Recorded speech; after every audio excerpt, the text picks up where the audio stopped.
Welcome back to News Jet update. चलिए देखते हैं झारखंड की 25 फटाफट बड़ी खबरों को। इससे पहले आप झारखंड के किस जिले से न्यूज को देख रहे हैं हमें कमेंट बॉक्स में जरूर बताएं। साथ ही डेली अपडेट रहने के लिए आप हमारे चैनल को सब्सक्राइब कर बेल आइकन को दबाना बिल्कुल ना भूलें। पहली खबर, मतदाता सूची को आधार से जोड़ने वाले बिल पर मुहर। विपक्ष के विरोध के बीच लोकसभा ने चुनाव संशोधन विधेयक 2021 पर सोमवार को मुहर लगा दी। विधेयक में मतदाता सूची में दोहराव व फर्जी वोटिंग रोकने के लिए मतदाता पहचान पत्र को आधार से जोड़ने का प्रस्ताव है।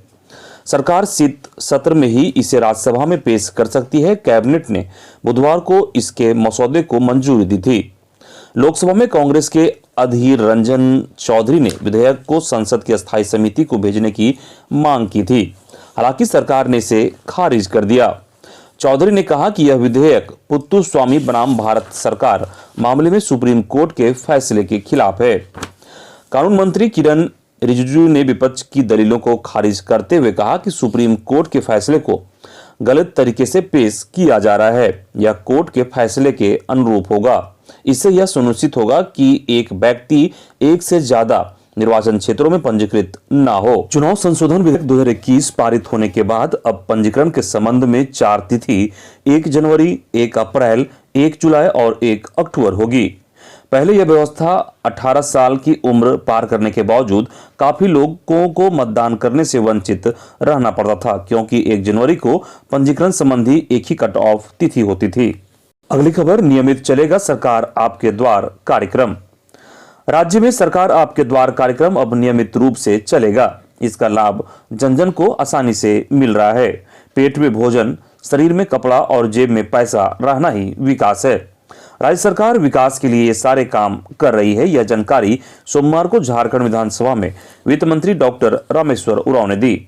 डॉक्टर रामेश्वर उरांव ने कहा कि सरकार आपके द्वार कार्यक्रम से गांव-गांव के लोग लाभान्वित हो रहे हैं। जिस राशन कार्ड या प्रमाण पत्र बनवाने में लोगों को एड़ियां घिस जाती थी, वह हाथों हाथ बन जा रहे हैं। इस योजना को नियमित चलाए जाने की आवश्यकता है। अगली खबर, सदन में स्थानीयता को लेकर उठी सवाल। भाजपा विधायक अमर बावरी ने कटौती प्रस्ताव लाते हुए कहा कि सरकार बताए कि वह किसको अस्थानीयता मानती है। क्या राज्य से मैट्रिक पास करने वाला ही झारखंड का अस्थायी होगा? हेमंत सरकार झारखंड के खतियान वाले लोगों को भी अस्थायी नहीं मान रही है। रोजगार नहीं देकर सरकार झारखंड के बेरोजगार युवाओं को मुर्गा बेचने, सुअर पालन करने जैसे सलाह दे रही है। राज्य में ट्रांसफर पोस्टिंग व्यापार बन गया है। उन्होंने कहा कि नियुक्ति की जगह पूर्व की विज्ञापनों को सरकार खत्म कर रही है। पंचायत सचिव अभ्यर्थियों सभी प्रक्रिया पूरी कर ली गई है, तो उनकी नियुक्ति क्यों नहीं हो रही? अगली खबर, पिछड़ों को आरक्षण बढ़ाने के लिए सरकार बनाएगी समिति। विधानसभा में सरकार की ओर से विधायक अमित कुमार यादव के अल्पसूचित प्रश्न का उत्तर देते हुए यह स्पष्ट किया गया कि राज्य में प्रभावी आरक्षण प्रतिशत पर विचार करने के लिए एक समिति का गठन का मामला उच्च स्तर पर विचाराधीन है। विधायक ने राज्य में पिछड़ा वर्ग को 27% आरक्षण देने का सवाल किया था। वहीं बेरोजगारी भत्ता पर भी विचार। जानकारी के मुताबिक राज्य में पिछले वर्ष जनवरी से इस साल जून तक 1.5 साल में 5,60,000 युवाओं ने योजनाओं में रोजगार के लिए निबंधन कराया है। सरकार बेरोजगारों को बेरोजगारी भत्ता देने के लिए विचार कर रही है। यह जानकारी विधायक विरंची नारायण के अल्पसूचित प्रश्न पर दिया गया। अगली खबर, सरकार मॉब लिंचिंग पर सदन में आज विधेयक पेश करेगी। झारखंड विधानसभा में मंगलवार को सरकार मॉब लिंचिंग और भीड़ हिंसा रोकने के लिए the Jharkhand prevention of mob violence and mob lynching bill 2021 पेश करेगी।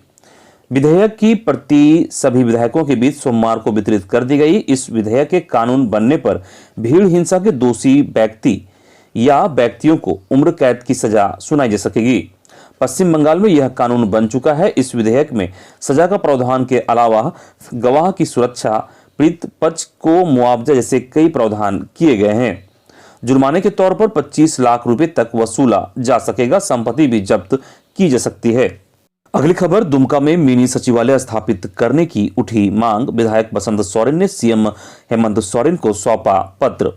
दुमका के विधायक बसंत सोरेन ने उपराजधानी में मिनी सचिवालय स्थापित कराने की मांग मुख्यमंत्री हेमंत सोरेन से की है। अपने क्षेत्र के जन मुद्दों को लेकर लगातार राज्य सरकार को आकृष्ट कराते हुए श्री सोरेन ने सोमवार को रांची में मुख्यमंत्री से मिलकर इन विषयों पर बात की तथा लंबे समय से उठ रही मांग के अनुरूप दुमका में मिनी सचिवालय बनाने की मांग रखी है।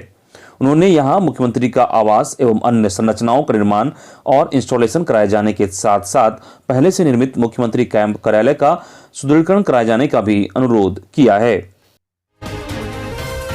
अगली खबर, झारखंड में शीतलहर पर येलो अलर्ट, गाइडलाइंस जारी, पारा और गिरा। उत्तर पश्चिम से आ रही सर्द हवाओं के चलते सोमवार को भी पूरा झारखंड शीतलहर की चपेट में रहा। पूरे राज्य में तापमान तेजी से गिरा। मैक्लुस्कीगंज समेत कई इलाकों में पारा 2 डिग्री से भी नीचे आ गया। यहां सुबह घास पर पड़ी ओस की बूंदें जम गई। मंगलवार को भी यही स्थिति बनी रहेगी। इसके लिए मौसम विभाग ने येलो अलर्ट जारी किया है। वहीं स्वास्थ्य विभाग ने भी अलर्ट के साथ दिशा निर्देश जारी किए हैं। विभाग ने लोगों के यथासंभव बाहर निकलने से बचने की सलाह दी है। इस बीच ठंड से सोमवार को हजारीबाग में 10वीं की छात्रा की मौत हो गई। सोमवार को डाल्टनगंज में न्यूनतम तापमान 4.6 व हजारीबाग में 4.9 डिग्री रहा। इसके अलावा रांची में 6.4 डिग्री रहा, जबकि कांके में 4.3 रहा। डाल्टनगंज में न्यूनतम तापमान 35 साल में तीसरी बार दिसंबर में 5 डिग्री सेल्सियस से नीचे पहुंचा है। अगली खबर, राज्य में सोमवार को मिले 32 मरीज। कोडरमा के 12 मरीजों में 5 सदर अस्पताल कर्मी। 20 दिनों में ही 98 से 159 पहुंच गए एक्टिव मरीज। राज्य में कोरोना के बढ़ते मामलों से ओमिक्रॉन के दस्तक की संभावना तेज होती जा रही है।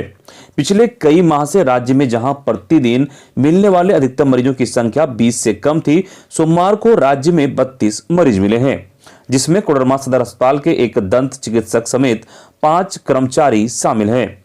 मरीजों की बढ़ोतरी का अंदाजा इन आंकड़ों के सहज ही लगाया जा सकता है कि बीते 30 नवंबर को राज्य में एक्टिव मरीजों की संख्या महज 98 थी, जो 20 दिसंबर को बढ़कर 159 पहुंच चुकी है। अगली खबर, पंचायत के एक गांव को प्राकृतिक खेती से जोड़ा जाए। राज्यपाल। बिरसा कृषि विश्वविद्यालय में भारतीय कृषि विश्वविद्यालय संघ का 2 दिवसीय 45वां कुलपति अधिवेशन की शुरुआत सोमवार को हुआ। इसमें मुख्य अतिथि राज्यपाल रमेश बैस मौजूद थे। ऑफलाइन एवं ऑनलाइन मोड पे लगभग 40 कुलपतियों ने कार्यक्रम में भाग लिया। राज्यपाल ने प्रधानमंत्री की अपील के अनुरूप राज्य के प्रत्येक पंचायत के एक गांव को प्राकृतिक खेती से जोड़ने का आह्वान कृषि वैज्ञानिकों से किया, ताकि रासायनिक खेती से पर्यावरण और मानव स्वास्थ्य का हो रहे नुकसान को न्यूनतम किया जा सके। राज्यपाल ने वैज्ञानिकों से आह्वान किया कि सभी किसानों को मृदा स्वास्थ्य कार्ड उपलब्ध हो, ताकि वे अपनी भूमि उपलब्ध तत्वों को ध्यान में रखते हुए ही भविष्य में पोषक तत्वों का प्रयोग करें। राज्यपाल ने BAU से हर वर्ष कृषि डेटा बैंक प्रकाशित करने की अपील की, जो राज्य की नीति नियामकों योजनाकारों के लिए विकास संबंधी नीतियां और कार्यक्रम तय करने में आधार का काम करे। कम उपजाऊ भूमि वाले क्षेत्र में उन्होंने कृषि कार्य के साथ साथ बागवानी, पशुपालन और मछली पालन अपनाने पर भी जोर दिया। अगली खबर, परीक्षा संचालन नियमावली और भाषा शामिल करने पर विचार नहीं। सरकार ने विधायक विनोद कुमार सिंह के अल्पसूचित प्रश्न का उत्तर देते हुए यह स्पष्ट किया कि झारखंड कर्मचारी चयन आयोग की परीक्षाओं में नियुक्ति के लिए झारखंड के मान्यता प्राप्त शिक्षण संस्थानों से 10वीं और 12वीं की परीक्षा उत्तीर्ण करना अनिवार्य किया गया है। इसके साथ ही स्थानीय भाषा, रीति रिवाज और परिवेश का ज्ञान होना भी जरूरी किया गया है। इस नियम को झारखंड आरक्षण नीति से आच्छादित अभ्यर्थियों के मामले में शिथिल रखा गया है। सरकार इस संशोधित नियमावली के गठन के क्रम में प्रस्ताव और अधिसूचना प्रारूप पर वित्त विभाग की सहमति, विधि विभाग का परामर्श और महाधिवक्ता का विधिक मंतव्य प्राप्त किया है। इसके बाद ही प्रस्ताव और मंत्रिमंडल की स्वीकृति कर अधिसूचना जारी की गई है। अगली खबर, राज्य भर के पेट्रोल पंपों पर आज लटके रहेंगे ताले। डीजल पर वैट घटाने की मांग को लेकर झारखंड पेट्रोलियम डीलर एसोसिएशन ने की है 1 दिवसीय हड़ताल की घोषणा। डीजल पर वैट घटाने समेत 2 अन्य मांगों को लेकर राज्य भर के पेट्रोल पंप मंगलवार को हड़ताल पर रहेंगे। इस दौरान पेट्रोल पंप पर पेट्रोल डीजल की खरीद बिक्री बंद रहेगी। हालांकि झारखंड पेट्रोलियम डीलर्स एसोसिएशन की ओर से बुलाई गई यह 1 दिवसीय हड़ताल शाम 6 बजे के बाद खत्म हो जाएगी। इसके बाद लोग पेट्रोल पंपों पर तेल भरवा सकेंगे। वहीं दिन के पेट्रोल पंपों पर ताला लटका रहेगा।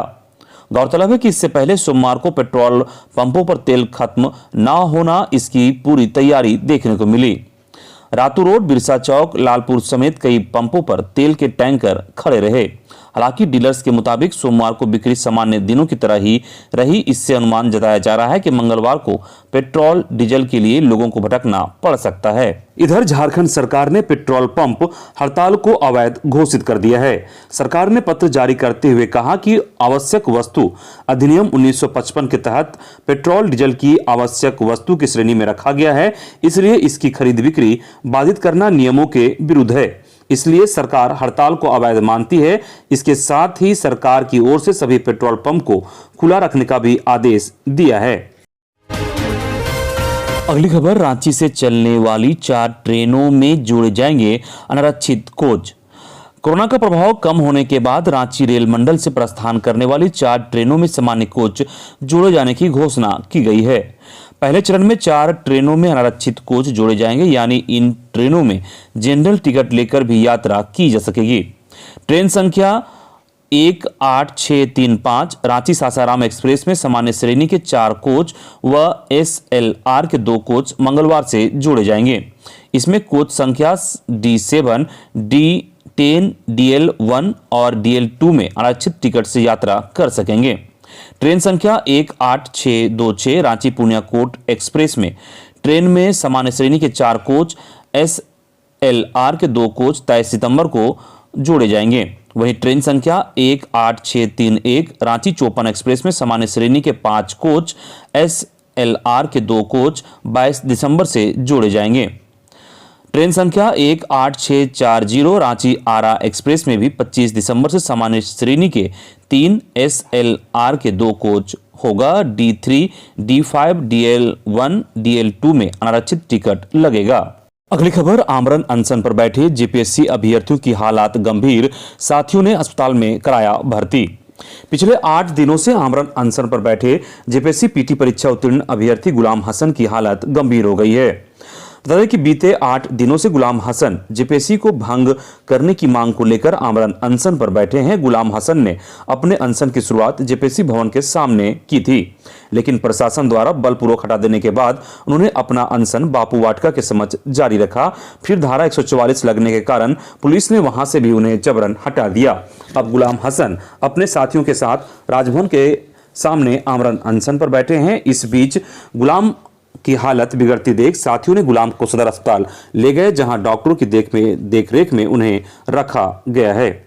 वहीं जेपीएससी ने जारी किया झारखंड कृषि निदेशक पद का रिजल्ट। 140 पदों के लिए हुई थी परीक्षा। जेपीएससी ने 16 दिसंबर को झारखंड कृषि सेवा वर्ग 2 मूल कमेटी के सहायक कृषि निदेशक, अनुमंडल कृषि पदाधिकारी और समकक्ष के पद पर सीधी नियुक्ति परीक्षा का रिजल्ट जारी कर दिया है।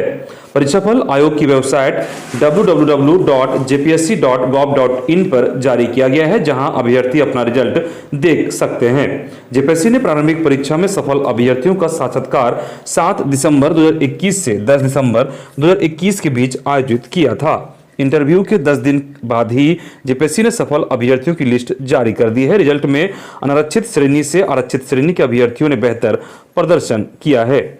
आरक्षित श्रेणी के 26 अभ्यर्थियों का चयन अनारक्षित श्रेणी में हुआ है। आरक्षित श्रेणी के यह 26 ऐसे अभ्यर्थी हैं जिन्होंने अनारक्षित श्रेणी के कट ऑफ मार्क या उससे ज्यादा नंबर परीक्षा में हासिल किए हैं।